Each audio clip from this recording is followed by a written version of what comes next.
I was once an orthopedic surgeon working in Albany, but after the failure of my marriage and my wife's betrayal, I chose to leave everything behind, including my job and family, to find peace in Ireland. However, fate led me to become an unexpected hero in a small-town police station. It had been a difficult few weeks. Prior to that fateful morning, my mind was clouded by the fallout from my failing marriage, and I drowned my sorrows into many pints of Guinness. Ireland was supposed to be my escape, a chance to clear my mind and find peace among the green hills. Instead, I walked from town to town, lost in alcohol and fleeting conversations. The weight of what I left behind in Albany made me wonder if leaving everything, including my job, wife and life, was the right decision. But one morning changed everything. It jolted me out of my stupor and forced me to confront my situation and who I was. The night before had been exactly like the others. There were too many drinks and memories that I would rather forget.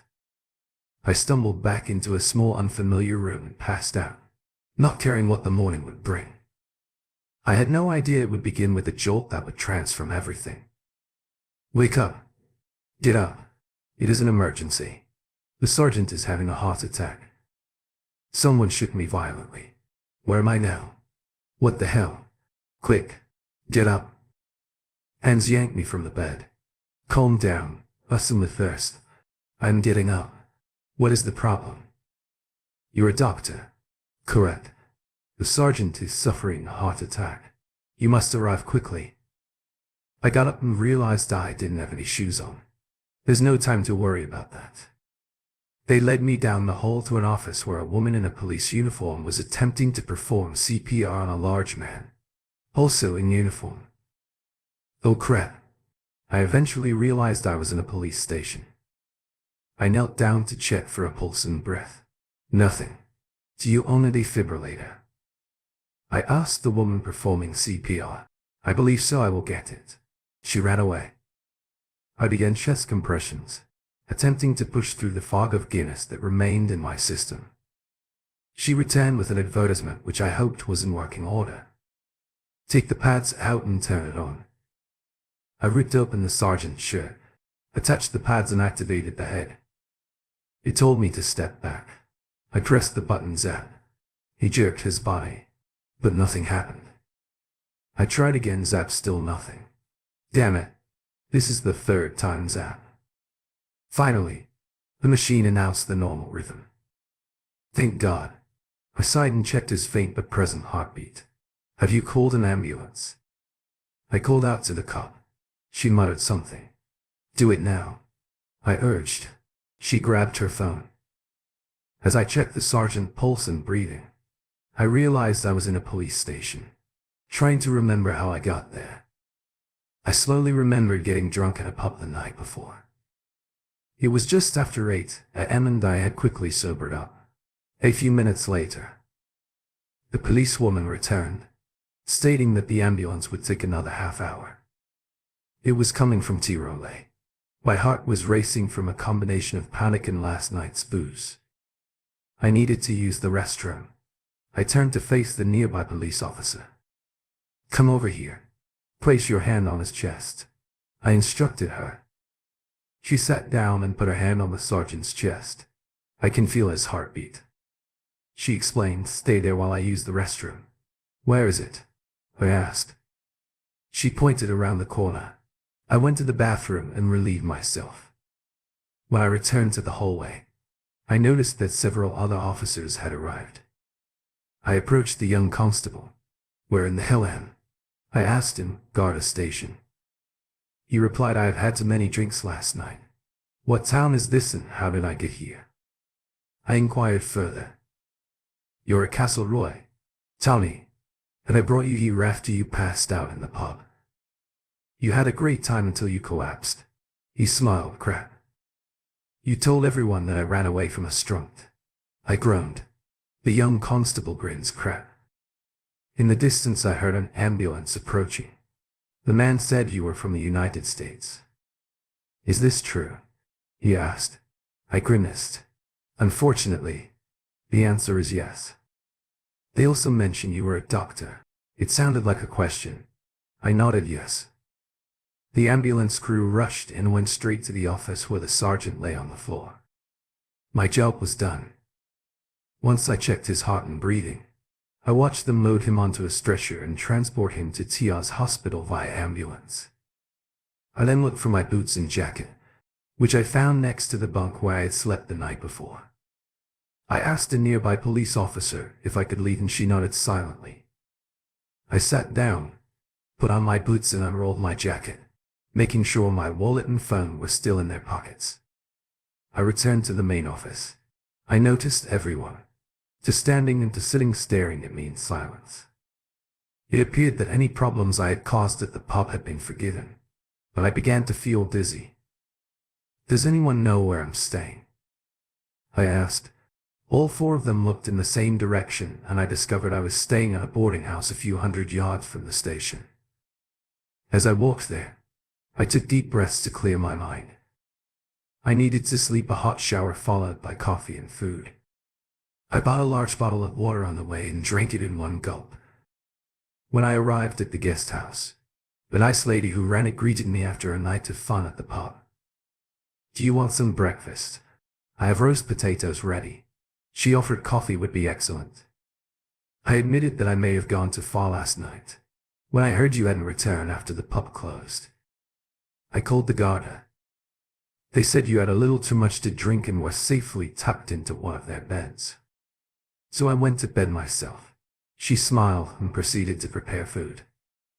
The smell reminded me how hungry I was. Her husband walked in and smiled.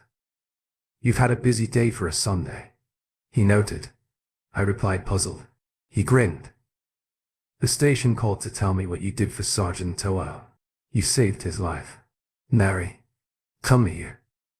We have a hero staying with us. What is this, Bill? She inquired as she ran in. He saved Jerry's life. Suffered a heart attack in his office and this young man revived him.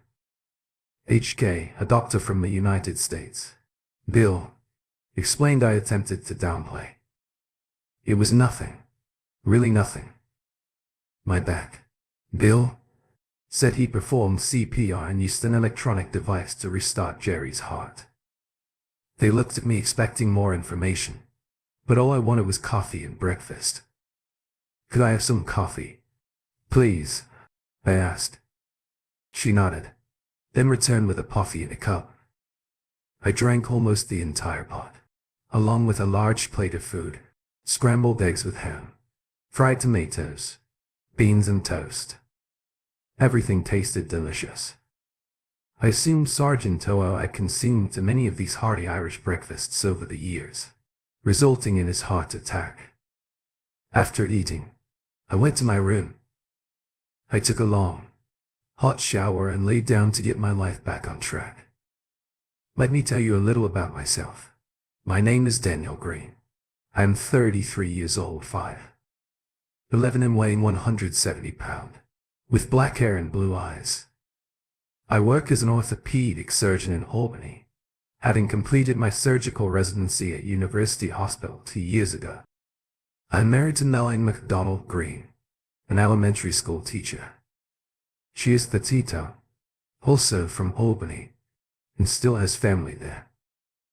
Last year, my parents retired to a beach town in North Carolina to enjoy the warm weather and play golf. My sister, Nisha, lives in Connecticut with her husband, Dave, and their 2 sons, Ryan and Benjamin. My parents enjoy spoiling their grandchildren, particularly when they visit the beach. So how did I end up in Ireland? That's a fair question. Last night at the pub I vented too much about my problems, and now I'm sure the entire town is aware of them. Her name was Melanie McDonald Green. Maddie. To everyone, I probably shouldn't have said some of the things I did. Guinness acts as a truth serum. My marriage ended a month ago, so left Albany and have been traveling around Ireland on a Honda dirt bike that I bought in Dublin for the past 3 weeks. I sold or donated the majority of my belongings back home, keeping only what could fit in my car. Before I left, I received advice from a friend who had been through a similar experience. Maddie comes from a large family with 2 brothers and 1 sister. Her parents are retired and live comfortably in Albany. But my life as a doctor has been very different. Long now as my marriage suffered due to a lack of personal time. My friend Dave Walters went through the same thing, leaving his cheating wife. He eventually remarried and found happiness with a lovely woman from Germany. Unfortunately, infidelity appears to be all too common among doctor spouses. Maddie and I had been married for 4 years, but a few weeks ago she gave birth to a biracial child who was clearly not mine. The truth hit me like a punch in the stomach. In the delivery room, I was holding Mad's hand ready to cut the umbilical cord. When the baby was born, the doctor's stunned expression said it all. I was stunned and reality set in as the baby was handed over to Maddie. I walked out of the room and never spoke with Maddie again. Maddie's parents tried to contact her, leaving several messages. Her mother even asked if I could forgive Maddie and become a father to the baby. I asked, could you? She had no response, and that was the last time I spoke with them. Getting pregnant by another man is not something you can easily dismiss with an apology. As I walked out of the hospital, I signed the birth certificate and noted that the father's name was unknown. Once home, I packed what I needed into my old Subaru Outback, including some clothes, my pad and a few medical school supplies, and left. I did not take much. I left my wedding ring on the kitchen table and checked into a hotel close to the hospital where I work. It wasn't the same as Maddie's birthplace. I was still in a daze. The next day, when I spent my first full day in Castleroy at the pub after getting drunk and complaining about my problems, I met a few locals. First, Mrs. Obio came to the boarding house to thank me for saving her husband, whom she deemed useless, but that is another story. She offered to assist me in any way she could, and I informed her that I'd check on the sergeant at the hospital in a day or two. Next, the mayor of Castleroy arrived with a couple of local officials eager to meet the American doctor who saved Sergeant Nobo's life. The mayor, a rather masculine woman in her late 50s, played the politician admirably. We took a few photos for official records, and she inquired as to why I'd come to this quiet part of Ireland. I told her about my family's history, which goes back to the potato famine, and how my great-grandfather settled in Albany. I mentioned that this was my first visit to Ireland, and that I intended to explore the Ring of Kerry and Keon next. The mayor then inquired about my profession. I explained that I am an orthopedic surgeon who specializes in bone and joint repair and has some general surgery experience. Mary and Bill, the boarding house owners, nodded as if they had suddenly become surgical experts. The mayor then inquired whether I would be returning to work in Albany soon. I replied that I had left the hospital and was now taking a break in Ireland. Concerned looks were exchanged. A female constable, the same one who attempted to revive Sergeant L, was also present. I complimented her efforts, saying she could have done just fine without me. She blushed and everybody laughed. The mayor asked to speak with me privately in her office about an important matter, despite the fact that I had no idea what she wanted to discuss. I agreed to meet her the next morning after they left. I was perplexed by the whole situation. Ireland is very different from the United States. The landscape is incredibly green, especially in the summer and by September. With most tourists gone, the roads were quieter. I spent my time exploring small towns, enjoying the friendly people, delicious food and cold beer. Guinness, the national drink, resembles Irish mother's milk. I spent the day resting at the boarding house and went for a walk after lunch. The sleep I got after Mrs. L. and the mayor's visits was greatly appreciated. That evening I limited myself to 1 pint of beer with dinner. The next morning I awoke early, ate breakfast and went to the mayor's office. I was greeted by a woman who appeared to be expecting me. "You must be the American doctor," she said. I nodded. "The mayor will be arriving shortly. Please take a seat." As I sat waiting for the mayor, I began to consider my day's plans. "Drive green. The mayor is here. Come inside," I was eventually informed. Thank you. I entered, greeted the mayor and sat on the couch. Coffee was ordered, and after some small talk, she asked, "Drive Green, did you have a good evening?" Yes, it was quiet. I had dinner at the pub and apologized to the owner for my actions. On Saturday, I explained that I was going through a difficult time and had drank too much. It was extremely kind. Even bought me dinner and a beer. In appreciation for assisting Sergeant O. The mayor nodded and I added, "I will be leaving later today, if that is your concern." "Oh, that wasn't why I asked you here," she explained, confused. I inquired, "What do you want to talk about, Drive Green?" "I have a problem. I need your help with this." She said, "What could I do to help in Castleroy?" I inquired, puzzled. "Well, Drive Green, you are a doctor without a current contract in the United States. And Castleroy is a town that requires a doctor, at least temporarily, until the government in Dublin sends a replacement for Drive Kennedy, who has retired and moved to South Africa." "Are you asking me to be the local doctor?" I asked, still unsure. "Yes, that is the proposal. We desperately need a doctor. The nearest is Tralee, which is nearly an hour away. We have many people who would appreciate it if you could help us out for a few weeks. The Department of Health says it will send someone, but it could take some time. I'm not sure if I am the right fit. I'm a surgeon and it sounds like you should see a family doctor." I replied hesitantly, "Drive Green. Right now, we need any doctor we can find." She insisted, "You are exactly who we need." I'm not sure. I hesitated. "Please think about this, but do not take too long. We really need you," she urged. I spent hours on the phone with the Dublin officials in charge of assigning doctors across the country. They informed me that it could be a year or more before we see another doctor in the area. Drive Kennedy, now in his 80s and suffering from memory problems, has relocated to South Africa to live with his daughter and her husband, probably not far from a nursing home. So I started researching the American doctor who ended up in our town. When the God are motivated, they can uncover incredible information. In one night they compiled a brief dossier on Drive Green.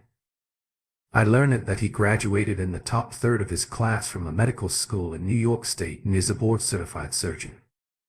I also learned a little about his personal life and empathized with how poorly his wife treated him. That explains why he got drunk at the pub. Now I need to think of an incentive to persuade him to stay with us for a few months. I have a plan in mind and I have already obtained urgent permission from the Department of Health for Drive Daniel Green to practice medicine in Ireland. I saw Drive Green leave the mayor's office and walk toward him. I was off duty, so I wasn't in uniform, but I was dressed in my best casual outfit, a white blouse, skinny jeans and high-heeled boots. My hair was done and I was wearing some makeup. I wanted to look my best. I'm 27 years old, about 5'8" and in excellent shape, thanks to regular running. "Drive Green," I called out. He turned to see who had called him. I walked over to greet him, extending my hand. "Good morning, Drive Green. It's good to see you. We have not officially met. I'm Leah Murphy, the constable who assisted you with Sergeant Towo." Oh my God. I used to believe that police uniforms effectively disguised individuals. I would not have recognized her if she hadn't introduced herself. Her first encounter was chaotic at the police station, and when I saw her at the boarding house, she was dressed in uniform plus. I was pretty hungover at the time. But now that I see Leah, she's stunning, with shoulder length, red hair, a lovely face and a flawless figure. I must have been too distracted before to notice Drive Green, she exclaimed. I turned to see who was talking. She approached me and said, "Good morning, Drive Green. It's a pleasure to meet you here." She extended her hand. "I'm Leah Murphy, the constable who assisted you when you rescued Sergeant Bow." My brain struggled to respond and I stammered. I hadn't decided on my plans yet. I might go to see Sergeant Towo in the hospital and then drive around the Ring of Kerry. She smiled. I'm heading to trade to see Jerry. Do you want to come with me? How could I resist? I did not want to impose. I said, don't worry. I would be delighted to have your company. She responded. We walked to her car. Driving a VW Golf on the left side of the road felt strange, but riding a motorcycle wasn't as wild. The 45-minute drive to Tea Alley was a blur. I was too focused on talking to Leah. I learned that she grew up in Castleroy. Her father was a local barrister, and she lives in an apartment in town. She is 27, plans to attend law school, and is currently single. She was previously engaged to a semi-professional soccer player who left for Spain. Ending their relationship, we stopped by Sergeant O briefly. He had been told by his wife and others that I had saved his life. He vowed to give up fried foods and beer, lose weight, and begin running. Leah later told me that an inspector had warned Jerry that he would be forced into early retirement if he didn't shape up, so his wife would be pressuring him to exercise. Tia isn't the biggest town, but with 2 hospitals it's considered significant in the area. It is a town of approximately 2.0 people in County Kerry, on the Dingle Peninsula. Dublin is 3 hours east. Wake. Ion Lin Mi Rico 1 hour south.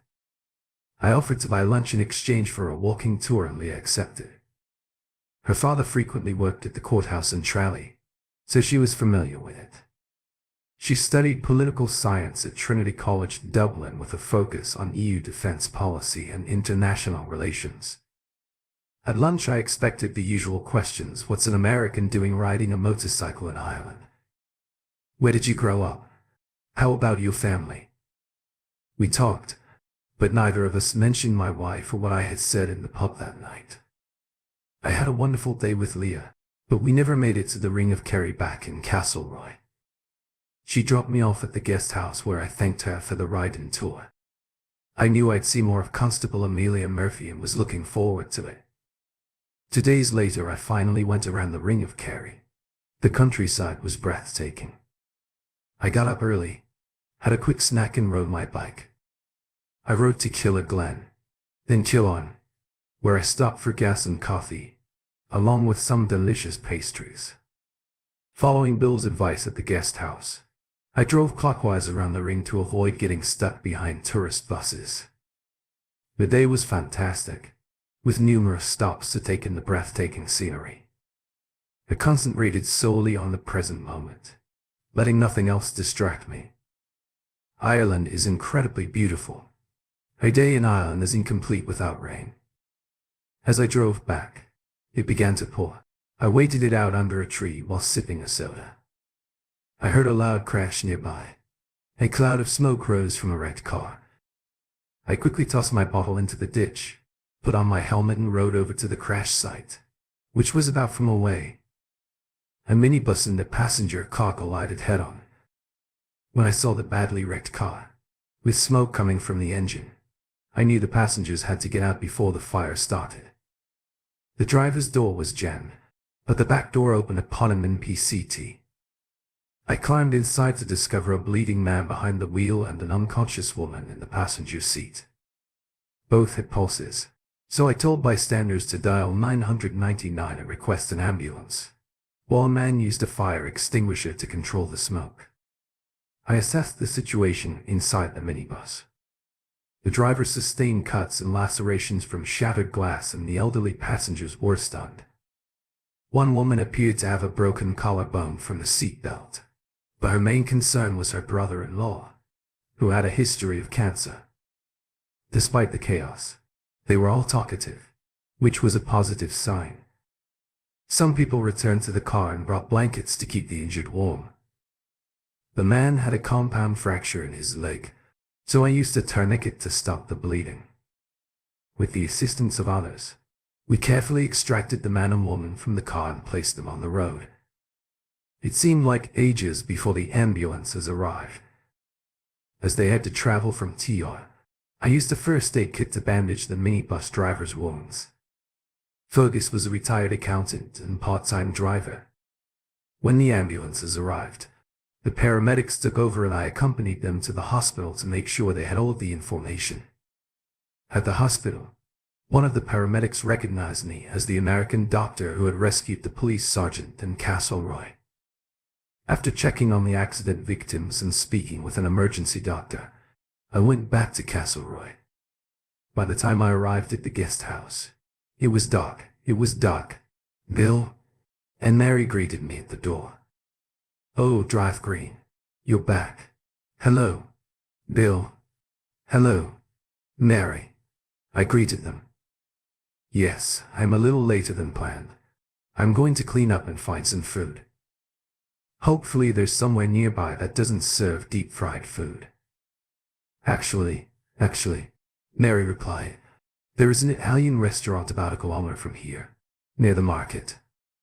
Just so you know, some KR reporters were looking for you a few minutes ago." I frowned. What did they want? They heard you were involved in an accident. Mary explained, "No, I just stopped to assist with a car accident. That was all," I clarified. Bill, who had been listening, suddenly spoke up wide-eyed and smiling. "They believe you saved 7 people's lives single-handedly. I just administered some first aid." I spoke modestly. "They are currently in Trey Hospital and will be fine." Bill pointed to the door. "The porters are waiting for you in the pub. They want to interview you." He then grabbed his hat and dashed outside. Mary looked at me and said he'd bring them back when you return. "They're eager to talk with you." "Great," I exhaled. "Right now all I want to do is eat, drink some wine, take a hot shower and sleep." I smiled at Mary. "I'm going to the pub." Then I walked out the door, but I wasn't really headed to the pub. I walked in the opposite direction, to the restaurant, hoping to eat before the reporters discovered me. I was partly successful. I grabbed some food before they caught up with me. Bill appeared to be leading the search party. John needed to contact his client, Daniel, who he knew was somewhere in Ireland.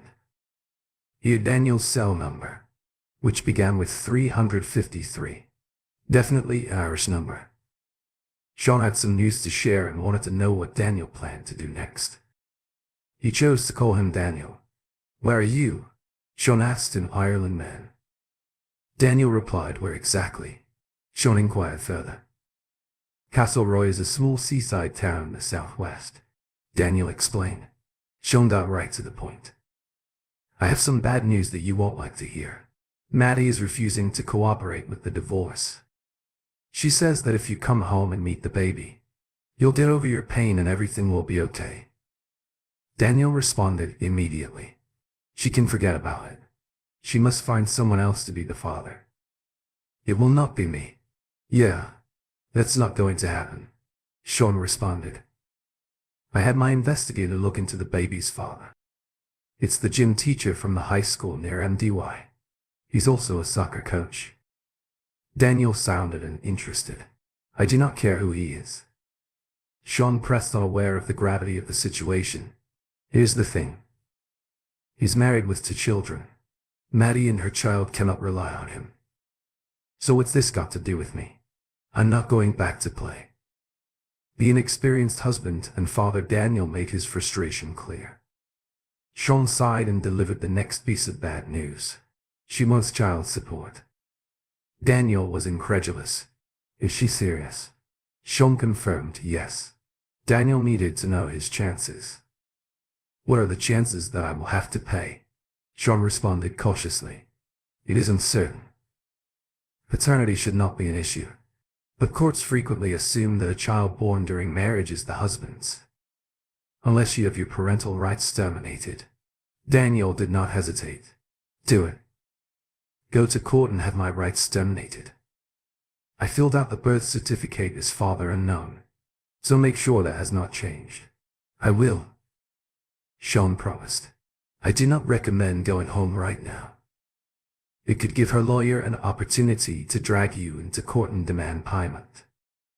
Daniel reassured him, "Oh, not worry. I'm going to stay here for now.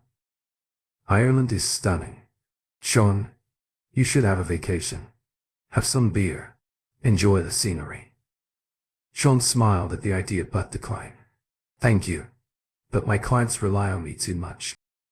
Perhaps next year. Take care, Daniel. Later. Sean Daniel explained before hanging up. Stupid woman believes I'll do whatever she wants. Not going to happen. She made her decisions and she can live with them. I refuse to stay married to someone who has so disrespected me that she has become pregnant by another man and expects me to be okay with that. No way. The mayor of Castle Roy arrived shortly after. There he is. We didn't have to wait long. Good morning, Madam Mayor. I said, not excited to see her. You're a true hero, she said, smiling. Oh, how is that? I asked, unsure what she meant. You rescued 7 people in that car accident.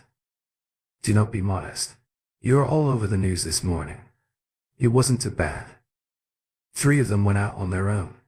One has a broken collarbone, while another has mostly cuts. The passengers in the car were injured the most, but they will recover. Well, nobody was liquidated, and that's what matters now. I need coffee and more sightseeing. Have you considered my offer? I spoke with Dublin and they are willing to give you a 1-year temporary license to practice here. Castleroy needs you. Doctor, please stay and help us, she inquired, almost pleading. I'll continue to explore the area and let you know when I return. How about that? Okay, fair enough. But please consider the impact you could make here. We are a small town, but a good one. We need you. She spoke earnestly. I nodded. I replied, I'll think about it, and walked away. I needed to clear my mind, and riding my bike was the best way to accomplish that. My problems in Albany may persuade me to stay for a while, even if only for 6 months, allowing Dublin time to find a permanent doctor. We will see. I started my motorcycle and headed towards Caon, looking for a place to eat and think. After speaking with Sean, I was fairly certain that returning to Maddie was not in my plans every day. I stayed away, give her more time to reflect on what she had done, if she even cared. But one thing was certain, I was not going back to her. Lunch was excellent and the ride was smooth. My phone began to vibrate as I returned to Castleroy. I pulled over to inspect it. Sean had texted you a link to a television news article. You are a hero. His voicemail said, dude, you saved lives on Ireland. You're all over the news. I will send you the video, call me later. There was also a voicemail from Leah. Daniel, I know you're out riding, but please call me when you get back. I returned to Castleroy and went to my room at the boarding house. Mary offered to prepare tea, but I declined. I showered and changed before going to the mayor's office to request a meeting. The secretary smiled as she called the mayor. So, Drive Green, have you made a decision? She inquired, clearly anxious.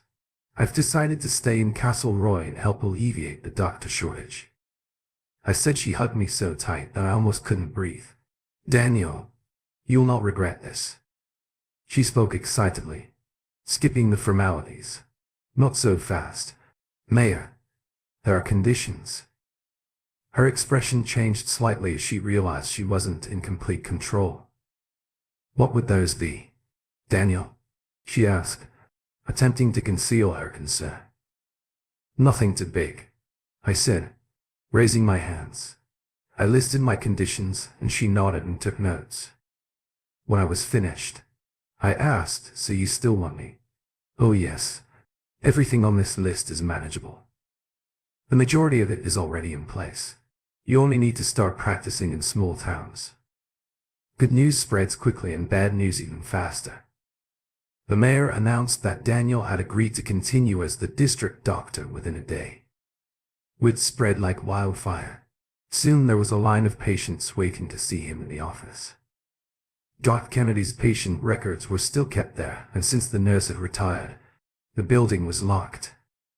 To keep things safe, the mayor hired a young secretary for Daniel, a recent high school graduate looking for work. the local traveling nurse practitioner, who used to come once a week for half a day, could now come more frequently with Daniel. Elise, the nurse practitioner, is approximately 35 years old, divorced and has a 4-year-old daughter. Her ex-husband works as a manager for a shipping company in Dublin and had a wandering which caused their separation. Elise moved to Caen for a job and now lives near Castleroy. She's a tall, attractive blonde who weighs slightly more than me. I may need to keep an eye on her if she gets too close. Oh my God, this office smells musty. It requires an airing out and a thorough cleaning. If I find dead bugs or mouse droppings, I'll simply clean them up, Nicole said. As she stepped inside, her nose wrinkled from the stale air. Nicole, the new administrator, had recently graduated and this was her first real job. She was still wearing braces and her mother had brought her lunch, clearly proud and excited. Her mother, dressed up for the occasion, appeared to be in her early 40s and eager to make a good impression. My first task was to get the office organized. I created an inventory list, scheduled deliveries and logged into the health department system. But then it struck me I didn't have a stethoscope or the authority to write prescriptions yet. It would take several days to put everything in place. However, it appeared that the locals expected immediate action. That had occurred. Drive green. Drive green. Nicole yelled from in front. What is it? I called back. You need to come out right now. Why, what's happening? Please come quickly. I dashed to the waiting area and noticed a man with his arm wrapped in a towel, his face pale, and a woman stands beside him. She handed me a plastic bag and through the clear plastic I saw what appeared to be a severed finger inside. He sliced off his finger in the tractor engine. The woman spoke in a panicked tone. This was my first actual patient in Ireland. I directed them to the exam room and instructed Nicole to contact the hospital and TI to attachment and an ambulance with only basic supplies. I stabilized the man's wound and got him ready for transport. His pinky and ring fingers were missing. The ring finger was inside the bag, nestled in some ice. After an hour the patient was on his way to the hospital and I had successfully stabilized him, despite the limited resources available. Elise, the regional nurse practitioner, later paid a brief visit. She was busy and didn't stay long, but she did give me her business card. Nicole mentioned Elise, a single mother living nearby, which I took mental note of for future reference. I also needed somewhere to live. The boarding house wasn't bad, but I preferred my own space, a small, furnished one-bedroom apartment with a decent kitchen and space for my motorcycle. I contacted Josephine Landers, a real estate agent, who quickly found me a suitable 552 apartment in small towns. News spreads quickly and she had already prepared everything.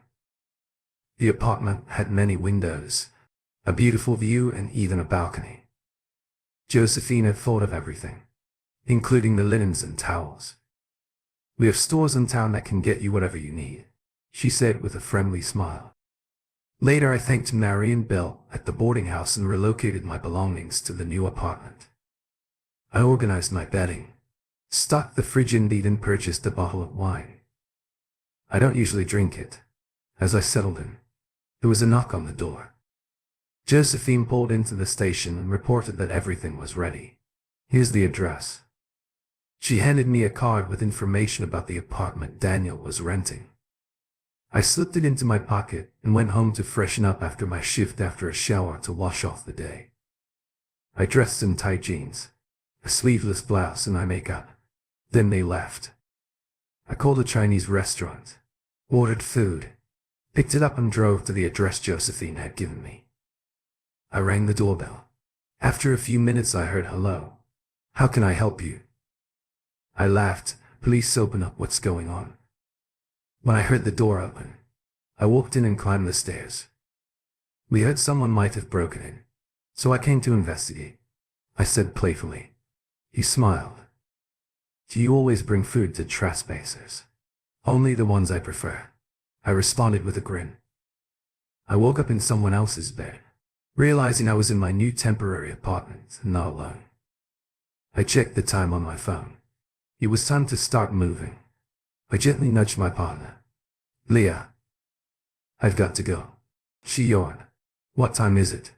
6:39. I need to get cleaned up and go to work.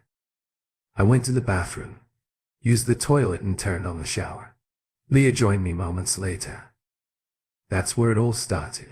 Why can't people recognize the obvious? Because they do not want to. Sophia refuses to accept that Daniel is finished with her affair with a teacher who also coaches soccer resulted in their marriage, especially after she had his child. Is that so difficult to understand? But she still refuses to admit that Daniel is done with her. I filed the divorce papers and sent her copies advising her to have her attorney review them so that we could finalize the details. It's a simple divorce, but she's determined to prolong it, which will only raise her legal costs. Daniel's departure from the country demonstrates his intent, and the New York Supreme Court has scheduled a divorce hearing for next week. I have DNA evidence and photos to prove the child is not her, and I'm requesting a court order requiring the real father to provide a DNA sample, which would delay any child support claims against Daniel. Sophia suggested marriage counseling, but it requires both parties' consent and Daniel is not interested. She also demanded Dion's location and contact information, which I refused, citing attorney-client privilege. Her lawyer has threatened to take me to court over it, but that will not work. Sophia even arrived at my office with the baby. I was convinced Daniel would make an excellent father. The baby appeared to be any other toddler, but she was obviously not and I'm considering bringing the baby to court so the judge can see for himself. Madeline's real motivation for wanting Daniel back is financial. The child's father, a teacher and soccer coach, is married with children and not wealthy. They survive on a teacher's salary and his wife's earnings as a business manager at a small dealership. They are not wealthy and barely make ends meet with their mortgage and the cars. Sophia wants Daniel's income, but she will not get it. Daniel has already walked away from everything. She has not realized this yet. She has the house, the car and everything inside. She can sell everything and downsize.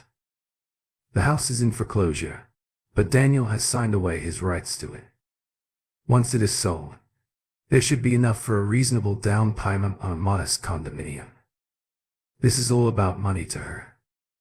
Elise Ryan was deep in thought, preparing to see the new American doctor, Daniel Green. Mayor Castleroy persuaded Green to stay and succeed Drive Kennedy, who had finally retired after making one too many serious mistakes. Mistakes that had occasionally caused harm to patients. Everyone was relieved that Kennedy had left. Elise had previously met Daniel Green. He was attractive and not your average general practitioner. He was a surgeon.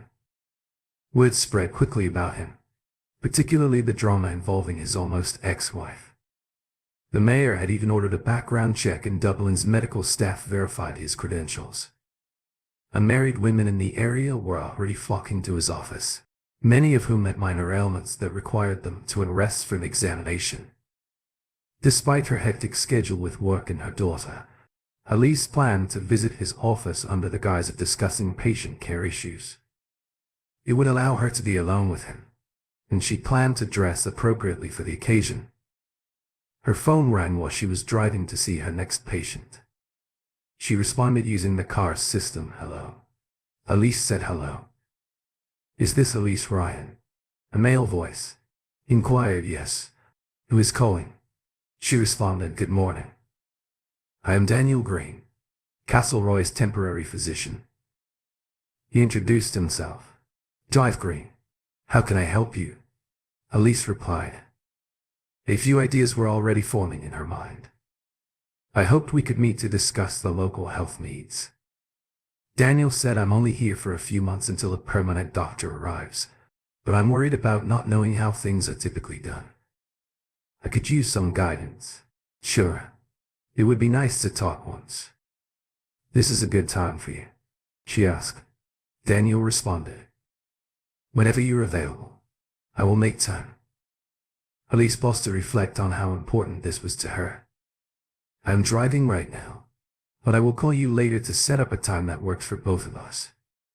Sounds good. That sounds great. Daniel replied. I really appreciate your help.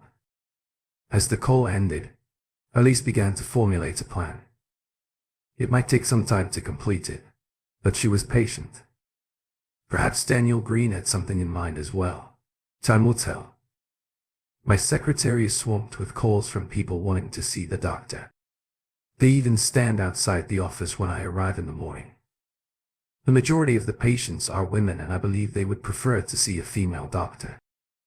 Elise Ryan, a nurse practitioner, may be a better fit for many of them, particularly with routine issues.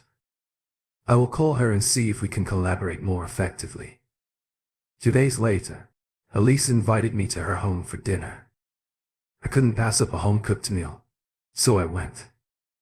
It was a short walk and I had brought a bottle of red and white wine. I didn't know her preference, but when I knocked, a little girl answered the door, looking about 3 or 4 years old. With a mix of curiosity and surprise, she turned and yelled, Mommy, that American has arrived. Jive Green, please come in. Elise greeted me warmly while her daughter stood shyly beside her. Elise, about 30 years old, 5 or 9, with long dark hair and a slim figure, was stunning. I stood there stunned until I remembered the wine I brought. Hello, I'm Daniel. And who are you?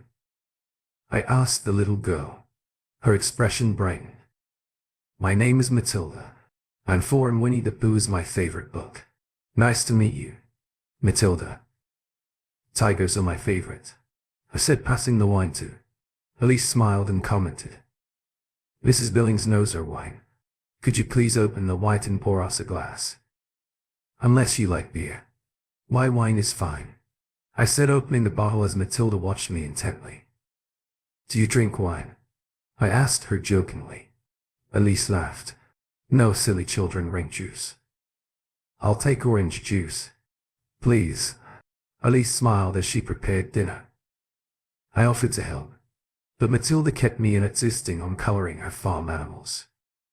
When I tried to color a pig red, she sternly corrected me. Pigs are beige and not red. Dinner consisted of beef stew with fresh cookie, and we drank more wine. Matilda was later instructed to put on her pajamas and brush her teeth. She returned and announced that I was going to read her a bedtime story, Winnie the Pooh. Elise nodded and Matilda brought a book to the living room where I read to her. Elise cleaned up the kitchen watching her. I thought, this is how a real family feels. This is real life. My daughter quickly won Daniel over. She may be small, but she can charm even the toughest people. However, was unable to win over her father. I don't usually invite men into my home, let alone have dinner with me and my daughter. This happened when I was in the 1st or 2nd year of junior high school. I think I was about 13 years old. I grew up in the countryside. Things were different. I already had a good idea who Daniel was, according to various sources, and his actions since arriving here. The fact that he was fleeing an unfaithful wife made him relatable. He understood how much pain I had felt. I packed up Matilda and left her father in Dublin because I couldn't take his disrespect. He did not want a daughter or the responsibility of raising a family, which was his loss. I also knew I had competition in William Murphy. She is younger and prettier, and she is good with men, but in a direct competition I had the advantage. I knew what drive Daniel Green was looking for, and his expression while reading to Matilda said it all. Dinner with Elise was wonderful and meeting Matilda was intriguing. I got back to my apartment around midnight, took a shower and went to bed. If the past few days are any indication, tomorrow we'd be busy. My phone rang just as I was settling into bed. The call came from a United States number, but it was marked as unknown. I considered ignoring it, but I was worried it was my parents, so I responded. Hello, Daniel, Is that you? NTI's voice was instantly recognizable and I quickly regretted picking up. Maddie, if you have something to say, contact Sean. I don't want to talk to you. I replied firmly. Daniel, please do not hang up. Let's talk, she pleaded. Maddie, there is nothing left to discuss. You have said it all. Goodbye. I immediately ended the call and blocked the number. I've heard that I compete for Drive Green's attention. Nurse Hottie is in the running. She is attractive and charming. However, I have the advantage of having never been married and having no children. I need to strategize and plan my next steps. That woman is becoming a major nuisance. Daniel does not pay me enough to deal with her constant abuse. Despite being told repeatedly that he will not speak to her, she keeps pushing. What irritates me the most is that she cheated on him, became pregnant and now expects Daniel to ignore everything and return to her. She's delusional. Erin just texted me that she managed to get his phone number in Ireland and called him. He wants me to get a restraining order, but it is difficult to obtain one without a threat of physical violence. I'm trying to persuade a judge, but I told Daniel not to get his hopes up.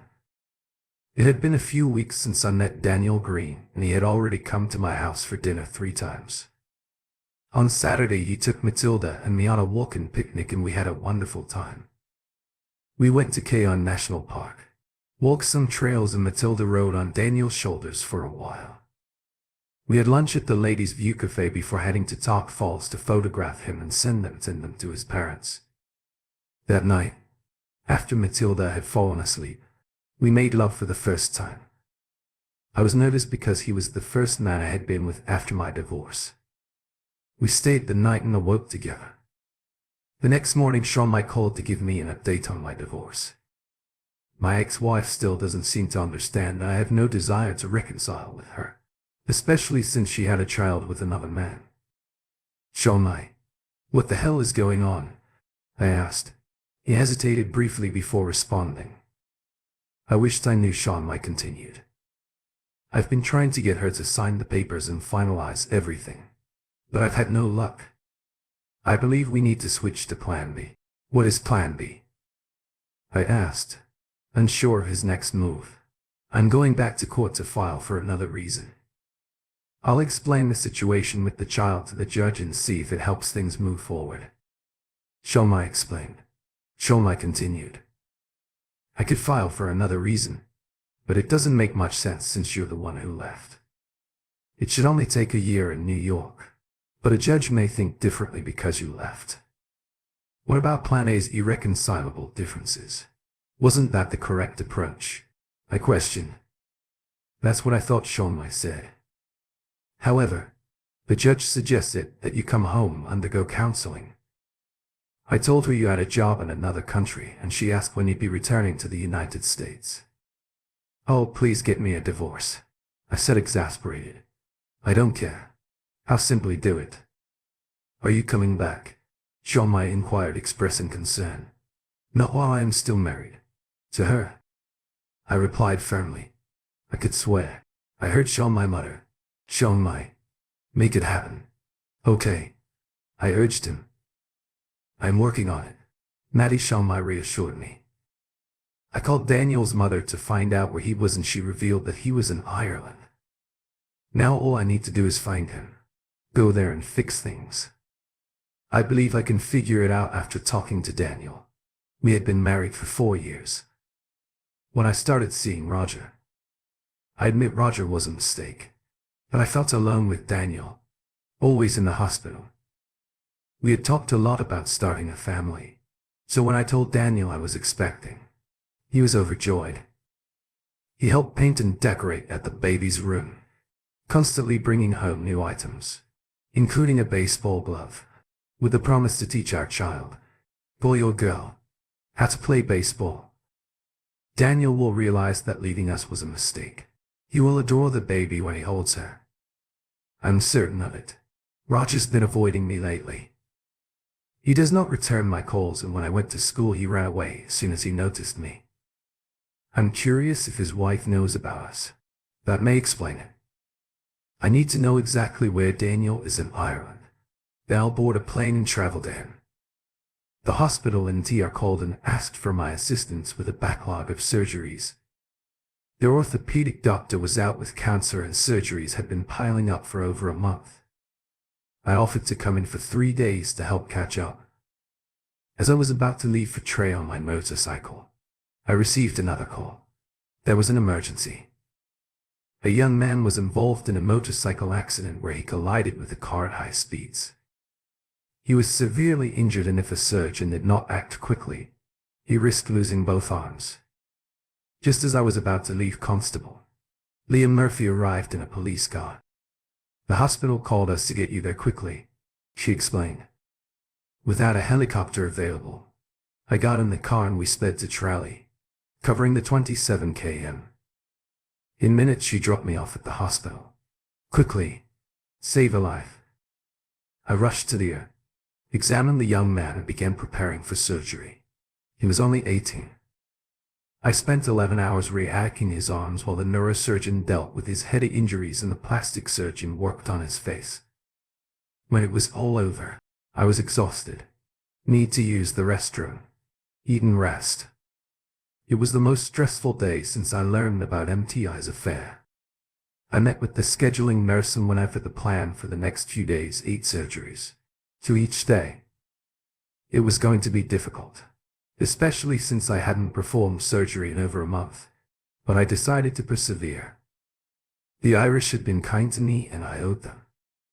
The nurse mentioned that they'd need my help every 2 weeks to keep up with surgeries, and I agreed. After finishing my work, I realized I had no way to get back to Castleroy, so I called Leah.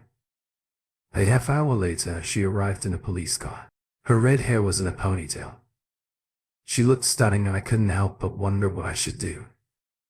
For months later, after seeing my final patient of the day, I sent Nicole home and started cleaning up the office. Suddenly I heard the door open. Surprised, I called out, "We're closed," but a familiar voice replied, "Hello, Daniel." I looked up surprised to see Maddie standing there. "Maddie, how did you find me?" I inquired, my voice filled with disbelief. It took some time, but I did it. "You look good," she said, her eyes scanning me. I sat down, attempting to hide my unease. "Thanks. What do you want?" "Maddie." She appeared different. Motherhood had softened her appearance. She said, "I want you to come home," with a hopeful and pleading tone. Anger surged through me, but I forced myself to remain calm. After taking a deep breath, I asked, "Why do you think I would ignore the consequences of your affair and the child you had with that guy?" "I'm not going to pretend everything is fine. You can't have fun and ignore the consequences. I'm not the type to let you have another man's baby." Maddie lowered her gaze to the floor. "Daniel, you should come home. I need both you and your daughter." My patience ran out seriously. "I do not have a daughter. You and your boyfriend share one. Let him handle it. Go home." Her voice faltered as she pleaded. "But we had been married for 4 years and I love you, know you love me as well. Come back." I looked at her, my rage barely suppressed. "If you truly love me, then why were you with him?" "Explain that you were never there. I was lonely. Roger was present and we spoke a lot." She admitted, her voice was small. "Oh, so you were fine with him. When did you forget that we weren't supposed to have fun with others?" I shot back. Maddie struggled to find words. "Can you please think about it? I miss you and know you would be an excellent father." Her audacity stung me. Just then Leah walked in, looking effortlessly beautiful, in tight jeans and a sleeveless blouse. Without hesitation, I approached her, kissed her and wrapped my arms around her. "Leah, this is Maddie. She found me in Ireland." Leah quickly sized up Maddie before turning to face me. "I own we have to leave for dinner with my parents at 600. Maddie is just leaving," I replied firmly. We'd said everything we needed to, but Maddie wasn't ready to leave. "Daniel, we need to have a serious conversation about what is going on." She persisted. her voice trembling. Leah stepped in. Maddie, we need to go. Daniel and I need to leave. My parents value punctuality. I'm sure you understand. Leah shot Maddie a stern look. If this were a pub fight, the crowd would be ecstatic. I was not going to give in 2 mads, please. She was in a relationship with another man, has a child with him. I sympathized with the child, but not Maddie.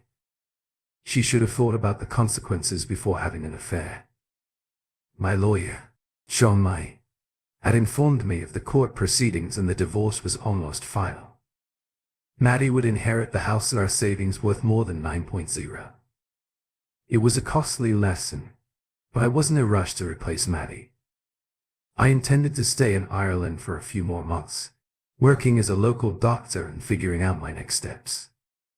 Unfortunately, life does not always go as planned. Things did not go as expected. The woman with red hair interrupted me. I left the baby with my parents, hoping that showing Daniel what he was missing would encourage him to return and try to be a family. I've worked hard to lose the pregnancy weight and get back into my size 6 jeans. I even bought Daniel's favorite perfume. But that woman showed up and I could smell her Chanel fragrance. She'd better not expect me to give up without a fight. My hotel room is small. There is barely any room between the bed and the desk, and the television is an old mode. How do they live like this? I need to find something to eat and call my mother. She isn't happy with taking care of the baby and receives a lot of questions from friends who are unaware. I took the child in and adopted him. I do not think she is correcting them. What the heck, this woman actually traveled to Ireland. How did she find me? I believe one of my talkative relatives let it slip. She should have listened to her attorney. The divorce is almost final. There is no turning back. We finished. I was very happy to see Leah. She mentioned meeting my parents, but I'm not sure how serious she was. I took her out to dinner, brought her back to my modest apartment and prepared her breakfast the next morning. Last night after dinner, I took a walk around the village. It's nothing special and I'm not sure what Daniel sees in this place. They call restaurants. Pubs is actually an abbreviation for brothel. Daniel only works 3 days a week and the locals talked a lot about him. Back at my hotel, which is run by Mary and Bill, Mary mentioned that Daniel was a local hero. She soon realized who I was and excused herself. I overheard her and Bill speaking quietly. The next morning I arrived at Daniel's clinic and was greeted by a teenager at the front desk. She clearly recognized me. I discovered Daniel was not in because it was surgery day at the hospital. The doctor was booked all week, so I might have to return next Monday. I spent some time exploring the city and drinking bad coffee. The weather became foggy, making the city appear even smaller. I had no idea where to wait or whether Daniel was staying with anyone else. I decided to ask around for additional information. Duck called to tell me about an American woman who had asked for Drive Green. She was staying with Mary and Bill in their hotel.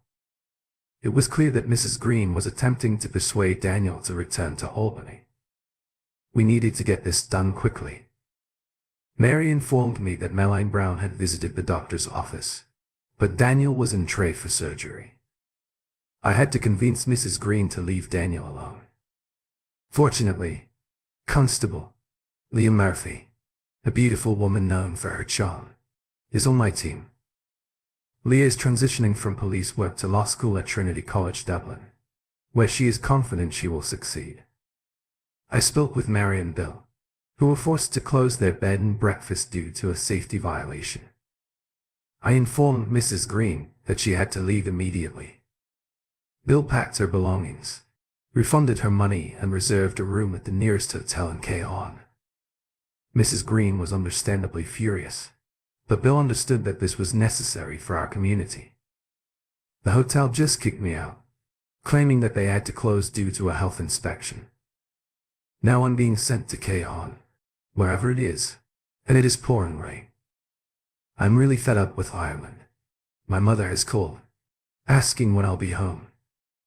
To top it all off, I just received an email reminding me that my maternity leave is coming to an end in a week and that I will have to return to work. Here's the deal. I wanted Daniel to meet my parents because he's the best guy I have ever dated. He has high standards and upholds them, even with an unfaithful wife like me. The problem is that I'll have to end my relationship with him soon because I'll be moving to Dublin in August for law school. I need to get settled and I'm ready for my new life. Furthermore, I will be unable to live celibate in Dublin.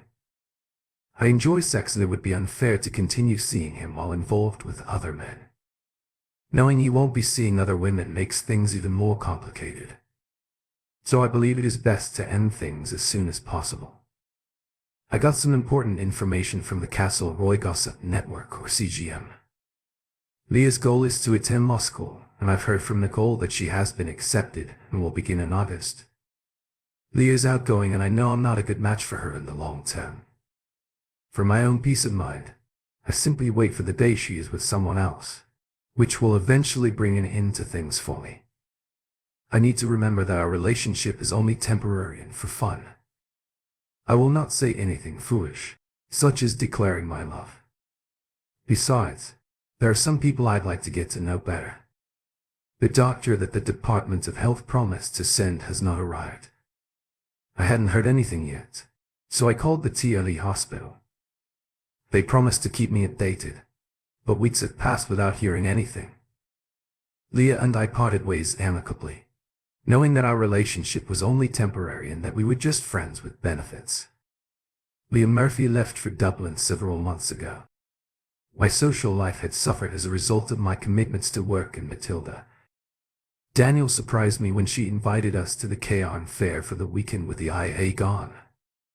I assumed he was lonely and wanted company and I was in need of some male attention myself. Matilda was ecstatic and immediately started packing, even though we weren't leaving until Saturday afternoon. I had forgotten Daniel owned a motorcycle and expected him to arrive in my car. Instead he arrived in an Audi sedan.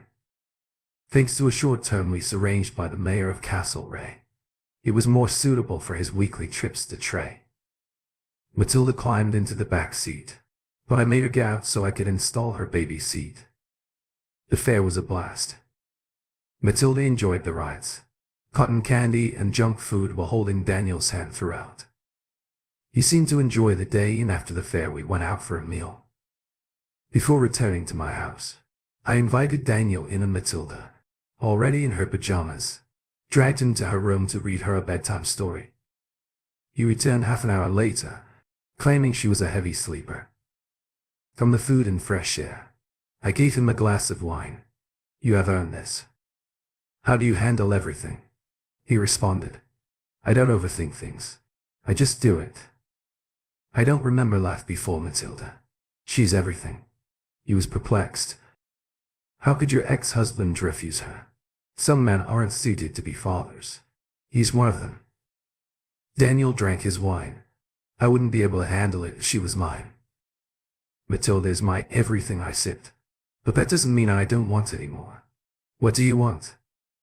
We talked late into the night about his previous betrayals and his ex-wife's infidelity.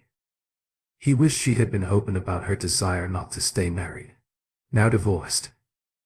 He was enjoying his newfound freedom and determined not to repeat the past. He wanted to be sure of his future decisions. Meanwhile, Matilda appeared to be warming to him as a possible new father figure. I wanted to give you an update. Your divorce has been final for a while. I sent you the original decree and have a copy on file in case you need it. You are single in Ireland and there are risks involved. So am I. I really appreciate it and you responded gratefully. Just pay my bill when you get it.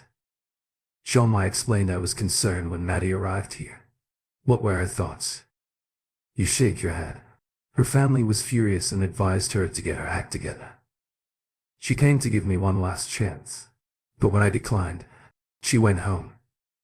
She's still struggling as a single mother. What about the baby's father? Shawn inquired, concerned Chike, preoccupied with his own issues and is ignoring Maddie. You explained Hume's afraid she'll ask for child support, which he cannot afford. Shawn scoffed. That is ridiculous. Are you returning soon or staying in Ireland? I am not sure. You admitted it's different here, but I really like it. I met a wonderful woman who could make me extremely happy. She's a nurse practitioner with a 4-year-old daughter. What, Sean? I exclaimed. Yes, you continued. She's intelligent, beautiful, and a wonderful mother. The child is not mine, but she didn't deceive me the way Maddie did. Maddie betrayed and lied to me. When I discovered I was not the father, it struck me hard. That's when I realized the marriage was over and I needed to leave Albany. Sean nodded and said, well, you've definitely achieved that. Thank you for all of your help. You responded, satisfied with your conclusion. Daniel, it is time. Annalise spoke urgently. Oh no, I'll grab the bag now. I responded quickly, retrieving the prepaid bag from the closet and heading to the car. I called the hospital to let them know we were on our way. My parents were already fussing. When we arrived, Matilda hugged us both and asked to bring me home a baby brother. I laughed as I settled Elise into the car. The guard had arranged for a police escort to the tri-hospital. 9 hours later, our baby was born. I made a mental note that the next child could be the brother Matilda desired. My parents and Matilda visited the hospital to meet the baby girl. Annabelle, Marie Green wasn't bothered by the attention, simply holding my finger as I held her. That's correct. I have the final say. I'm fortunate to have found a man who is dedicated to being a family man. Daniel has always accepted the responsibilities of being a husband and father. He's mine, but I'll share him with Matilda, Annabelle, and probably others. I don't understand women who ignore their good fortune. Daniel's ex made a foolish mistake which worked in my favor. She made a mistake and ultimately lost him. Daniel and I met by chance, but I am grateful. I think Daniel feels the same way. We are family now, and if anyone tries to separate us, I'll handle it. I am an Irish wife and mother. I will not tolerate other women showing interest in my husband, including you, Liam Murphy. Thank you for tuning in. If you enjoyed this episode of the story, please give it a like, and don't forget to subscribe to get notifications for updates.